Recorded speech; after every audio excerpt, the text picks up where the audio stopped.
Good day, ladies and gentlemen. Today we are doing our hiking and endurance training routine for our client Alex. This is to enhance his speed of hiking, to give him 5 minutes, to make him 5 minutes faster. So to decrease him from 50 minutes on his hiking trail, we want to get him to doing his hiking trail in 45 minutes. So we'll be focusing on cardio, leg exercises to give him strength in his lower body. We'll also be engaging our core.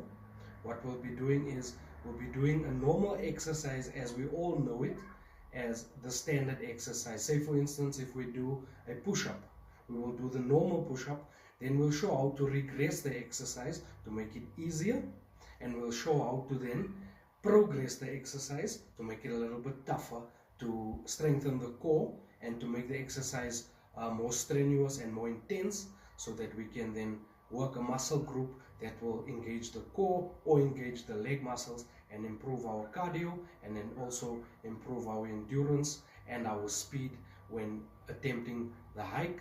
Now attempting to do it in less than 50 to 45. So we'll start off with our cardio, and we'll start off on a bicycle. This you can do gradual improvements in terms of your intensity. My bicycle has a set dial. If you turn it left, it goes to a minus, which means it gets easier. If you turn it to the right, it gives you a plus, which makes the cycle a lot more intense. Basically makes it tougher to cycle. I'll show you as I go along. So at the current moment, you will see that I'm cycling at a much less resistance. The bicycle is giving no resistance. Even if I were to leave the pedals, they'll be going, spinning on their own. Right, so for this, our client Alex can then do this at this pace and at this intensity for at least 5 minutes, and this will just speed up the heart rate and get the pores sweating a little bit. But if he goes higher, you'll hear and you'll see that now I need to put in a lot more effort. Now I need to give it a lot more go in terms of my intensity and in terms of my effort cycling now. Now the cycle has become a lot harder. So as we say with the exercises, the more we do them, and as we go along, this is the normal pedal stick. So now to progress this exercise, or to make it a lot tougher, you can set it at a higher tone. As you can see, I'm struggling a lot more to pedal now.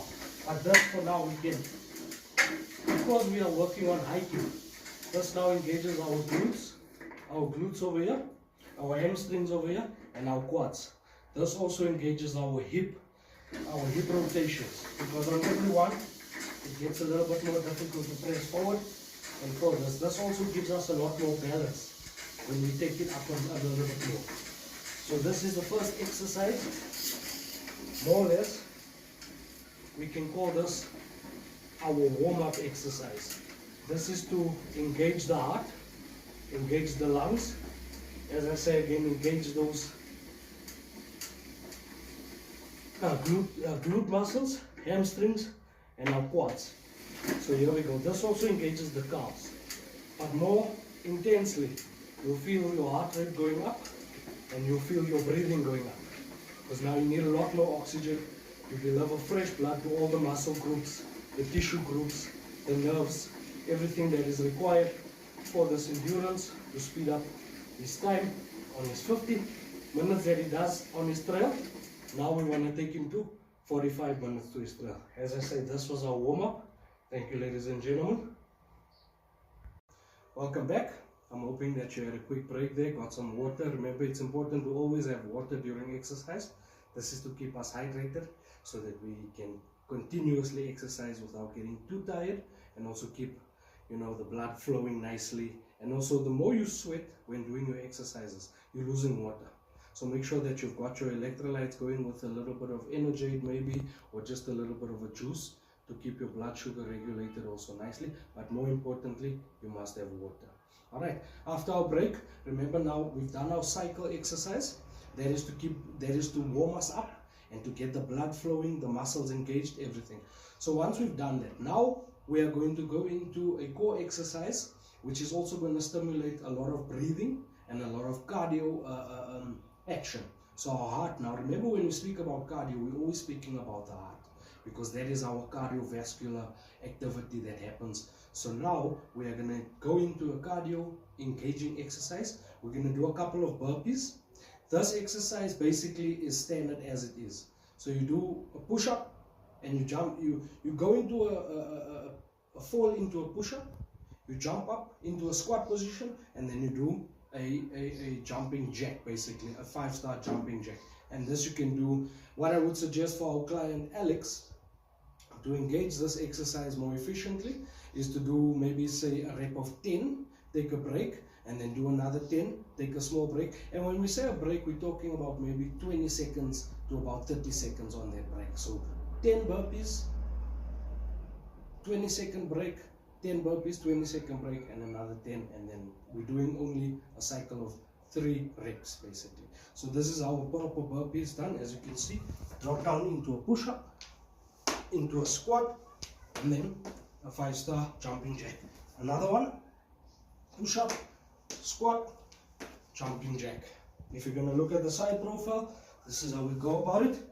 Push-up, squat, jumping jack. Another one, push-up, squat, jumping jack. Right? That's our next exercise after our biking exercise. This also then goes into our warm-ups. Thank you very much. Welcome back, ladies and gentlemen. I hope that you guys had a good break, and also again, as we said, took on some water. Okay, for our next exercise, we're going to be doing a stand-up push-up. This again is your warm-up exercises, but also engaging your core, engaging your glutes, your thigh muscles, and your hamstrings. So the thigh muscles are the quad muscles. You'll feel it in the hips and in the abs as well. This will also engage your bicep muscles, your tricep muscles, and your shoulder muscles. This will also engage your pectoral muscles. So we're going to do a standard push-up. That will be the standard one. Then we'll do a regressive push-up, which is much easier to do. Then we'll do a progressive push-up, which is a little bit tougher. And then we'll also engage with some weights, and we'll do fly push-ups. This is a lot tougher, but this one definitely engages a lot. It's more intense on the muscle groups as mentioned. As I say, the abs, your core, your pectorals, biceps, triceps, shoulders, quads, glutes. The glutes are the buttocks muscles, and then the hamstrings are just behind the quad muscles. So your thigh muscles include your hamstrings and your quads. Alright, this is how we go about it in terms of doing our normal push-up. As you can see, I'm giving you the side profile right now. So this is our normal push-up. Give yourself your spacing just beyond your shoulders. Your hands must be placed over there so that your pectorals engage nicely. So 1, that's how we do the push-up. We keep the entire body straight, and we almost touch the nose to the ground. There we go. There we go. Right, that's our normal push-up. Let me give you the straight line biopic as well.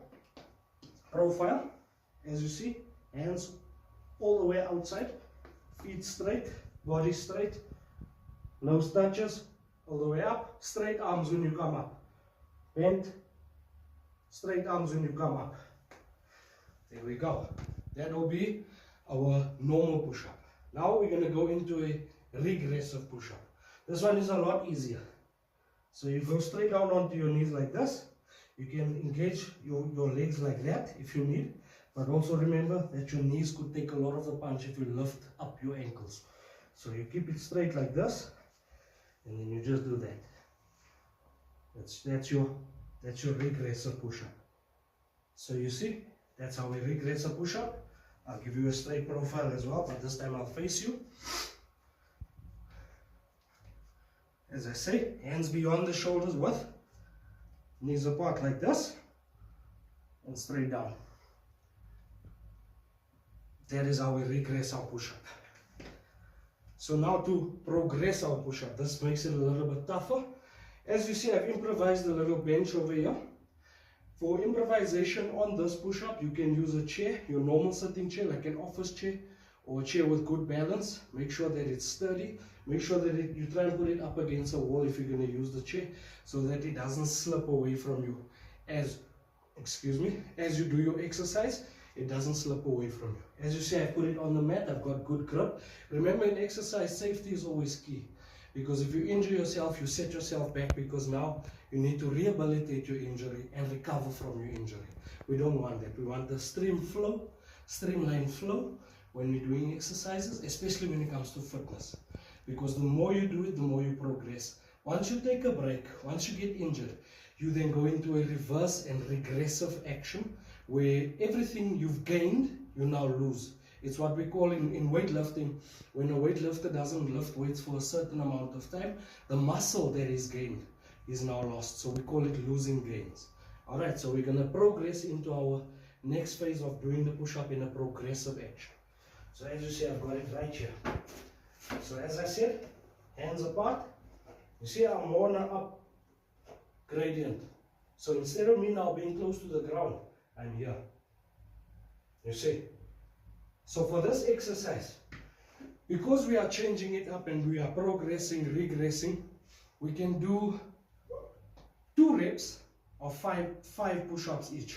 So you do 5 push-ups, take a break, 5 push-ups, take a break, because we're moving on to the next and on to the next. We don't want to overstress our muscles. We don't want to go into fatigue, and we don't want to go into burnout as well. So that is our progressive in terms of doing the push-up that way. There's another progressive. This one you need to be careful. You need a sturdy bench and a sturdy chair for balance, stability, and so you don't hurt yourself or anything slips or slides. So we go into this position, right here. Right, as you see how I am, there's our push-up. There's our push-up. And there's our push-up again. Right. For this one, unfortunately, I can't give you the straight profile, but the side profile provides enough so that you can see exactly how to do the exercise, the correct way to do it, the safe way to do it. Like I say, all of this for our client Alex is to give him the upper body endurance, to give him a good cardio workout, and to make sure that on the upper body he's sturdy, he's balanced, so when he goes on his hike, he doesn't lose balance on his trail, and he doesn't get so fatigued as quickly as what he usually would, because now his cardio is getting a workout. His upper body muscles can take the strain of carrying his hiking bag or walking with his walking stick, needing to grasp a branch, needing to do a bit of a bear crawl up the mountain, because for this we use all those actions, all those mobilities we use when we do hiking. There are parts on a hike where you need to get down on all fours in order to scramble up a certain place to get to the next phase of your trail. So for this we need good cardio. We need endurance in that cardio. We need all the muscle groups that are important to such mobilities to work in unison, all streamlined and all fit and all ready and engaged and strengthened 100%. Right, so for our next exercise, as I said, we've done our normal push-up, our regressive push-up on our knees, our progressive push-up, which is at the upward gradient and also at the downward slant. We've changed it up using our bench. Now we just move our bench up, just to change up our exercise. Now we're going to do what we call a fly push-up. So I'll show you how to do it normally, and then I'll show you how to do it with a weight added to it. So this is our fly push-up. We do a push-up, we come up, and we fly. Do a push-up, we come up, and we fly. Alright, that's our normal push-up. Then we're going to use a weight. Also be careful not to use weights that are too heavy for you. I think I've overloaded my weights a little bit, but this is because I needed to improvise with the tools and the utilities that I've got available to me and the equipment. So this is how we would do our fly push-up with our weight. Get into position. There you go. And you lift. Another push-up. And you lift. As you see, I move my feet to give me more sturdy balance. every time I do the push-up and I do the fly. There we go. So remember, movement is always important in exercise. You need to have your balance correct. You need to move your feet, shift your feet. Don't try and do an exercise where you are too rigid. You need to be flexible and you need to be adaptable within your exercises. We are going to do a bit of a stretch exercise after this. We're going to take a small break, get a little bit of water in the system, and just get some breathing going. Thank you. Welcome back, ladies and gentlemen. Hope you had a good rest. So, for our exercise now, we're going to engage in movement that is key to hiking. So this is actually the one that is more important than the others. I wouldn't say over and above, but it's key and it's vital to the hiking process. The reason for this is because we're going to be doing up-stepping, which is engaging now, lifting up of the leg, which is again the glute and the hamstring in this action, also the hips. So your rotations and your movements are basically when you're walking on your hike, it's you lifting the knees and engaging a lot of foot action and a lot of lower body action as well. So for this one, we'll do it in short steps. So we're gonna do a short step exercise. This one here, we're gonna do it just as a standard exercise. There's not much that we can do in terms of progression, and actually there isn't anything to do in terms of our regression. The only way we can do it if we progress it is if we add more steps. But this you'll see now as I do it now, because I'm working with what I've got. I needed to be a little bit ingenuitive.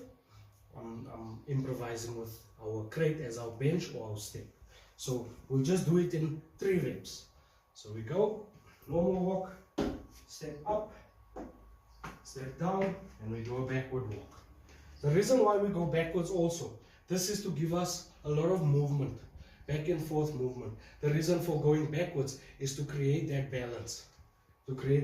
So when we're moving forward and when we have to move backwards, we have the steps to do it. We have the timing to do it. We have the proprioception to know what we're doing when we're doing it. So basically, if I walk towards you, my proprioception tells me this is as far as I can go in terms of just touching you over here. But then again, proprioception falls in line because I know what the room is. I know the wall is right here behind me. So proprioception is where we are within the space that we are. Knowing how far the wall is, knowing when we pick up a glass to bring it to our mouths, that's the process of proprioception. So this is important, especially when hiking, running, doing anything in the gym, playing football, playing tennis, because you need to know where you are. For a footballer, he needs to know where the lines of the field are, so he doesn't go out for a throw-in, or a corner, or a goal kick. For a tennis player, he needs to know exactly where his lines are, so that he doesn't smash the ace of serve beyond the line. He's within his squares. Basketball the same, knowing exactly how far the net is or the basket is when throwing a 3-pointer. Alright, so we'll do it again. As we say, we'll do 3. I'll start with the first. I'll do 1, 2, and 3 again. As we say, we go forward steps, up. This is important in hiking. As I say, you might find you need to climb over a stone or a rock. Then you'll be able to do it because you've engaged all these muscles, you've strengthened them, you've conditioned them. There we go. Nicely done. And that's 3. Alright, we'll take another quick break and we'll be back in a couple of seconds. Thank you. Welcome back, ladies and gentlemen. Hope you guys had a good break. Alright, so once we've done all our cardio enhancing exercises, this is our bike, this is our push-ups, and this is our step exercises with our 1 step up. That is important again, as I said, because you might encounter a rock that you need to climb over on your trail, your hiking trail, and you need to be flexible, and you also need to be a lot balanced and stable for this. Our balance comes from having a strong back. So this is why we did our push-ups, our regressive push-ups, and our progressive. More importantly, our progressive, because that will make the back a lot more stronger, a lot more stable, and it will give you a nice linear spine in terms of your movement. So if, for instance, you need to work up a certain way, you can move nicely. You can grab one rock here, step up on a rock here, but now your quad muscles are in order, your hamstrings are in order, your glutes are in order, your back is nice and strong, your core is also stable and balanced. So this is all the exercises we need to engage within this hiking routine exercise routine for our client Alex. So now we're going to do stretches. The stretches are very important because this gives your muscles nice flexibility, it tones your muscles as well, and it gives them stability nicely. It basically brings together all the muscles, it stiffens them up, yet giving them elasticity as well. Alright, so we're moving to our quad squat position. This one here is going to engage our hamstrings and our quads, also our glutes, but also it gives you a strong back as well, and a nice flow of balance and symmetry. So you always want your feet to be shoulder width apart. So now to do a good squat, what I always suggest to a client is get your hands in front of you. This gives you a nice center. So as you go, your first motion in the squat is to go all the way down. All the way down. See, I'm losing a little balance because I'm going so far back with the glutes muscles that they're pulling me backwards. But now you will feel that your quads are engaging. Your quads are definitely engaging, and also your hamstrings. For this now, you pull your back up. So you face up. Chin must always be up. So we're not doing the exercise doing this. We're not doing the exercise doing this. Now we're arching our back, and this doesn't give our spine any strength. This actually makes us lazy because now we're just leaning forward. The best way to feel this exercise is to be in this position. And then to give it a lot more intensity, you bring it up just a little bit so your legs are almost like a table. You sit like this. You'll feel yourself start to quiver. I don't know if you can see within the video, I'm actually quivering myself. So this is where you are with your squat. That's how to do a good squat. If you are brave enough, you can intensify the exercise by adding a weight. So as you see, I've got my dumbbell, nice and overloaded for myself. There we go. Feet shoulder width apart again, arms right in front of you, and you go down. You hold it right there. And you bring it up a little bit, and you hold it right there. You'll feel everything will engage. The glutes, hamstrings, quads, definitely the back. I can already feel the back moving now. Feeling it's a little bit stiffer and it's a little bit more tighter. To also give us a nice, flexibility, we're going to do hip rotations. So for this, you keep your fists facing each other like this, and all you do is rotate. You just rotate exactly. You keep your feet facing forward, shoulder width apart, facing forward, arms at the front like this, and you rotate your body all the way like this to the left, so that you're facing like this 100%, and then you rotate all the way over to this side, and then you're facing your right all the way like that. So these are your rotations. You'll feel this exercise in your hips, you'll feel it in your quads as well, because they're giving you the stability to stand straight and not do this, because that's the wrong way of doing the exercise. That's totally incorrect. Then you are defeating the purpose of the exercise and what it's supposed to do for you. So you keep it straight, legs, you can actually pull these muscles. So basically everything you're pulling stuff, you're tightening all the muscles, and then you rotate. You rotate. That's how we do that one. Lunges, these are also key core exercises. Excuse me, let me just quickly show you how to do the squat from a side profile. So as you see, feet are shoulder width apart, arm in front, and you go all the way down. That's how we do a proper squat. When you bring him up, this is your position. You're not here, and you're not sitting flat down like this. You're just in between. You're just in between, keeping that hands in front of you to give you balance and a straight line, and bring him up just a little bit. If you want, you can do squats like this, just like that. You'll feel it nicely every time you move it. Okay, so now we do a lunge. So for a lunge, All you do is keep your arms at your side. Again, feet just about shoulder length, shoulder width apart like this. And you try and get yourself a nice straight line. So what it is, as you can see, I'm using my tiles as my straight line. You step where the foot is, you go forward and you keep that balance like this. This leg must be straight, straight with the ground. Your upper body stays up. You don't do this. This is not how we do it. This is how we do it. So you can actually keep your arms right here. You'll feel it in this quad over here. You'll feel it in this hamstring over here. You'll feel it in both glutes. Right here. As you see my feet, one is on this side of the tile, the other is on this side of the tile. There we go. This engages the entire core here and gives us nice elasticity in the lower body as well. You bring it down, you take it back, in step. In step, my feet aren't moving, I'm not swaying from left to right or vice versa. Here we go again. As you see, the back leg stays nice and straight with the ground. Basically almost a 90 degree. You're making a 90 degree with your legs. There we go. There we go. A nice right angle. And then you bring it back. Show you from the side here. There we go. As you can see, my back leg, my knee is almost touching the ground. This one here, my knee is just over my toe. Bring it back. Okay. Bring it back. There we go. That is our lunge exercise.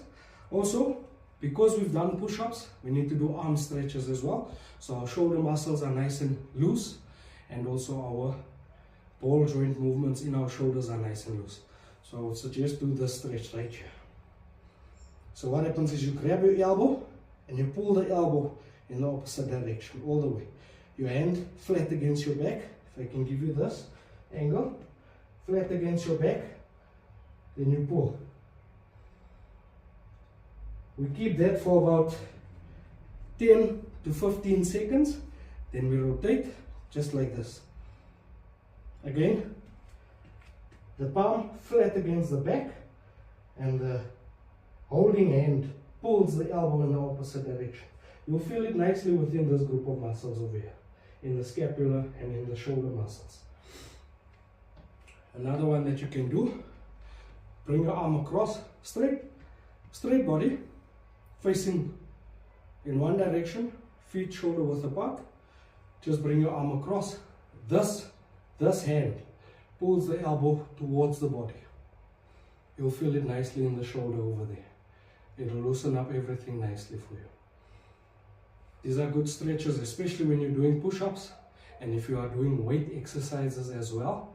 It loosens up the muscles nicely. It gives you elasticity, it gives you flexibility, and also it strengthens that muscle because you're working the muscle more or less. Here we go. Another exercise that I actually like. This one is key to footballers because it works the hamstring, and also this one will help in terms of our hiking routine as well. This engages the quads and it engages the hamstrings. So you go down and you touch your toes. You keep your knees straight, flat. You don't bend the knees like this and do the exercise. This is how we do it. Straight knees all the way down to your toes. You'll feel it right behind the knees. The hamstrings will engage nicely. If you want, you can lift your toes a little bit just to give you more reach, but keep your knees as straight and as together as you possibly can. You'll see, I'll give you a side profile of it. Watch my knees. They stay straight all the time. See? Straight knees. Because I'm lifting my toes, there's a bit of a balance. Here we go. Toes flat. This is how you do it. Your knees stay straight all the time. For this one, you can do a bit of a breathing exercise. Breathe in. Breathe out. Remember, when doing exercise, our breathing is very important. Our muscles cannot work without fresh blood. The way we get that fresh blood is through oxygen in the lungs, moves to the heart, pumps blood. So we need oxygenated blood to get to our muscles and our tissues in order for our performance to be at its peak. I've seen a lot of guys, especially weightlifters, they lift their weight, but they forget to breathe and they pass out. This also works with a lot of like your squats, because people go into the squat position and they stop breathing. You need to breathe. Now you are circulating energy to your muscles through oxygenated blood. More exercises that we can do and Alex can engage into his routine are step exercises. These exercises you can do whether you're working at your office, which our client Alex does. He's an office worker, so he sits a lot of the time. So for this, just standing up at your desk, lifting your legs up to your knees, up to your hips, knees up to the hips, just like this. You can do this, like what I like to do is I count 1 for the first leg, skip, 2, like this, 1, 2, 3, 4, 5, 6, 7, 8, 9, 10. Right, each leg got 10. Then, while he's in that position, you can just do this. This is what you call a light squat. I'm not going far enough, but I can go as far and as deep where I feel it in my quad muscles. I'm keeping my back straight. Here's my center of balance right here. You'll definitely feel it in all these muscle groups. And it's light exercises, as I say, for our client Alex, who works in an office, sits all the time, has problems with his back. Hence, I've given him the rotation exercise as well, because you'll feel it right here. This is your muscle group where you'll feel it. But it also engages the spine, and engages the hips, and engages the glutes. So all of these muscles will strengthen, they'll become more elastic, they'll be able to take the endurance of more exercise and the intensity of a hike, and also completing his hike in less time as what he normally does. As we said, he started off doing his hike 50 minutes, and he's not overreaching by trying to go from 50 minutes to half an hour. He's taking small steps, and this is very important with exercise as well. As you see, I've got 2.5 on my dumbbell. This creates a 5 kilo weight, 2.5. I know my boundaries, I know my limits. I can't put a 50 kilo here and a 50 kilo here and try and lift 100 kilos. This will definitely strain my muscle. It will tear ligaments and it will tear tissue as well. So we don't do that. Even our tendons can snap. So we don't do that. We always stay within our limits, and we gradually increase our intensity to the point where we can feel we can do 50 kilo with ease. This is when we are progressing very nicely and we are doing everything within limitations, because safety first in exercise and also health first. So always have your water, always have, if you feel for a snack within your training regime, have a handful of raisins or a handful of nuts. This will give you the sugar intake that you need with the raisins and the protein from the nuts, or even some biltong, just to give you some protein and some energy, and also have maybe an energy for some electrolytes, but definitely and most importantly, have water. This gives everything a proper flow. Ladies and gentlemen, I think I've covered a lot of our hiking trail exercises. I will add more to this regime, but for today, for the scope that we needed to engage in, these are the exercises that we'll focus on. This will then give us more cardio, more endurance, more lower body strength, and more of a core balance. Thank you so much for joining. Have a good day.